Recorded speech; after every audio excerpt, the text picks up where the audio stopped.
Bonjour à toutes et à tous et bienvenue sur ma chaîne YouTube. Sur cette chaîne, tu trouveras du contenu sur la nutrition et sur le bien-être en général. Si cette thématique t'intéresse, n'hésite pas à t'abonner à ma chaîne YouTube, à liker cette vidéo et à la commenter. Tu peux aussi venir me rejoindre sur Instagram ou me soutenir sur Utip. Et sur ce, je vous laisse avec la suite de la vidéo. Alors aujourd'hui on se trouve pour une vidéo en face cam, une fois n'est pas coutume.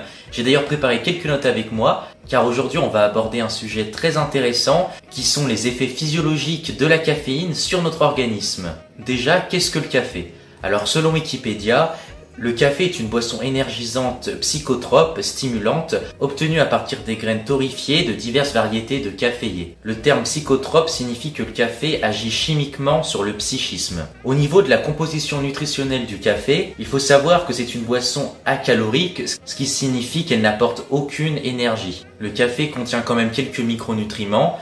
Il contient notamment un peu de potassium, de sodium, de magnésium, de calcium et plusieurs vitamines du groupe B. Mais ce qui nous intéresse, c'est le fait que le café contienne de la caféine. La caféine est un stimulant psychotrope et nous allons voir ses effets physiologiques sur notre organisme et sur notre santé à long terme. Je tiens tout de même à préciser, avant de commencer à voir les effets physiologiques du café, qu'une consommation raisonnable de café ne va pas ruiner votre santé dans tous les cas. Ce qui est mauvais, c'est qu'on se met à consommer plusieurs tasses de café ou de thé ou de boissons contenant de la caféine, qui est vraiment néfaste pour votre organisme. En fait, une consommation trop importante de caféine va causer une fatigue chronique. En fait, il faut savoir que la caféine ressemble à la molécule d'adénosine.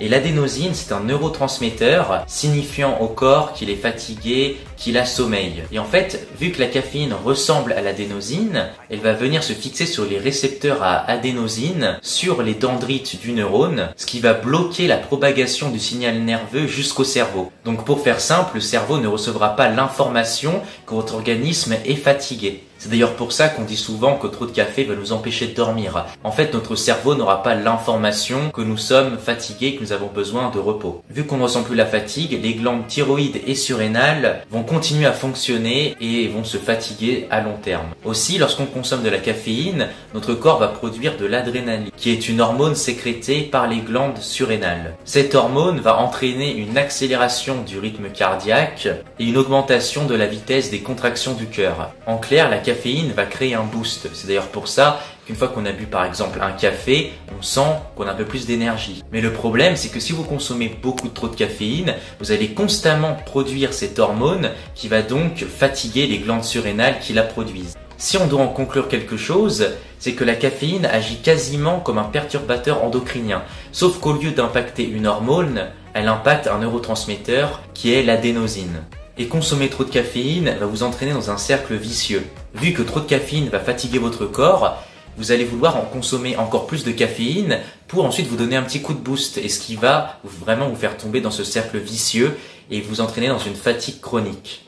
En fait, ce petit boost d'énergie que vous allez avoir après avoir pris de la caféine, c'est éphémère et sur le long terme, ça contribue vraiment à fatiguer vos glandes surrénales, votre glande thyroïde et votre organisme en général. Du coup, la caféine, lorsqu'elle est consommée trop fréquemment et en trop grande quantité, va provoquer une dépendance physique. Et lorsqu'on arrête la caféine, on peut vraiment avoir des symptômes comme si on était drogué. C'est-à-dire qu'on peut avoir vraiment des maux de tête, être très irritable, être fatigué forcément. On peut aussi avoir des étourdissements, être anxieux, etc.